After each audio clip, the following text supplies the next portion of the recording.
సంగం మండలం వెంగారెడ్డిపాళెం మర్రిపాడు గ్రామాలలో YCP MLA అభ్యర్థి మేకపాటి విక్రమ్ రెడ్డి ఎన్నికల ప్రచారం నిర్వహించారు. ఈ సందర్భంగా ఎమ్మెల్యే మేకపాటి విక్రమ్ రెడ్డికి వైసీపీ నాయకులు కార్యకర్తలు ఘనంగా స్వాగతం పలికారు. ప్రచారంలో ప్రజలకు అభివాదం చేస్తూ ఎమ్మెల్యే మేకపాటి విక్రమ్ రెడ్డి ముందుకు సాగారు. ఈ సందర్భంగా ఆయన మాట్లాడారు. ఈరోజు ఆంధ్రప్రదేశ్ ప్రజలందరూ ఎంతో ఎదురు చూసే మేనిఫెస్టో మన ముఖ్యమంత్రి గారు రిలీజ్ చేయడం జరిగింది. గత 5 సంవత్సరాల నుంచి మన ముఖ్యమంత్రి గారు ఏ విధంగా ముఖ్యమైన ఆలోచనతో ఆంధ్రప్రదేశ్ ముందు కొనసాగాలంటే పేదరికం తగ్గాలి అనే ఆలోచనతో రకరకాలుగా రిఫార్మ్స్ తీసుకోవచ్చు.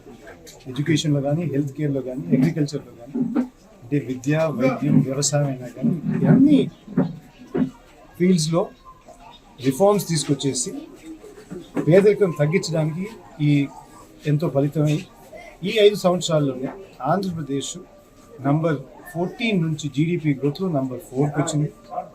ఇండస్ట్రియల్ గ్రోత్లో ఆల్మోస్ట్ ఆల్ నంబర్ 2లో ఉంది. మన అగ్రికల్చర్ గ్రోత్లో నంబర్ 2 పొజిషన్కి వచ్చేసింది. ఈజ్ ఆఫ్ డూయింగ్ బిజినెస్లో నంబర్ 1 వచ్చేసింది. ఎడ్యుకేషన్ రిఫార్మ్స్లో డ్రాప్అవుట్లో ఆల్మోస్ట్ ఆల్ కేరళతో పాటు lowest dropout rate in the country అని వచ్చింది. అంటే చేసిన రిఫార్మ్స్ వల్ల ఆ రిజల్ట్స్ ఆ విధంగా అవపడతా ఉన్నాయి. ఈ సక్సెస్ భావిస్తూ ఇవన్నీ చూసి మళ్ళీ ఈ 5 సంవత్సరాలు కూడా ఇదే విధంగా కొనసాగుతూ ఇంకా ప్రజలకు ఇంకా ఎక్కువ మేలు చేయాలని చెప్పేసి ఈరోజు మేనిఫెస్టో రిలీజ్ చేయడం జరిగింది. ఎగ్జాంపుల్గా అమ్మఒడి 15,000 నుంచి 17,000 తీసుకొచ్చారు. అదేవిధంగా చేయూత 18,500 నుంచి 30,000 దాకా తీసుకొచ్చారు. రైతు భరోసా కూడా ఒక 2,000 పెంచారు.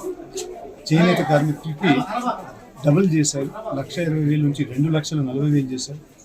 అదేవిధంగా డ్వాక్రా మహిళలందరికీ 3 లక్షల దాకా లిమిట్ తీసుకుపోయి ఉన్నారు.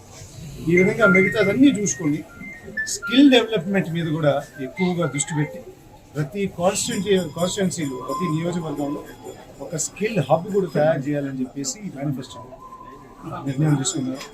మిగతా ప్రాజెక్ట్స్ బిగ్ ప్రాజెక్ట్స్ అంతా ఈ 5 సంవత్సరాల్లో కంప్లీట్ చేస్తామని చెప్పి కూడా హామీ ఇచ్చారు. అంటే మనకు ముఖ్యంగా ఆత్మకూరులో high level canal, Narampeta industrial zone, railway line, మన నడుకుర్తి శ్రీకాళహస్తి లైన్, ఈ పెద్ద ప్రాజెక్ట్స్ ప్లస్ మన రోడ్డు అక్కడ బద్వేల్ నుంచి కృష్ణపట్నం డైరెక్ట్ లింకేజ్ రోడ్డు, ఈ పెద్ద ప్రాజెక్ట్స్ కూడా పూర్తి చేస్తారని చెప్పేసి హామీ ఇచ్చారు. కాబట్టి మేమందరం ఎప్పుడు మన ముఖ్యమంత్రి గారు రుణపడి ఉంటాం. ఇది ఎందుకంటే చిన్న విషయం కాదు. మీరందరూ చూస్తే భారతదేశంలోనే Andhra Pradesh chief minister YS Jaganmohan Reddy గారికి పెద్ద ఘనత ఉంది. మేనిఫెస్టోలో 99% అమలు చేసిన చీఫ్ మినిస్టర్ మన జగన్మోహన్ రెడ్డి గారు. కాబట్టి తప్పకుండా వచ్చే 5 సంవత్సరాలు కూడా పెద్ద ఎత్తున ప్రజలందరికీ ఆంధ్రప్రదేశ్ జీడిపి కానీ, జిఎస్టీ కానీ అన్ని విధాల్లో గ్రోత్ ఎక్కువగా ఉంటుందని చెప్పేసి నేను భావిస్తున్నాను.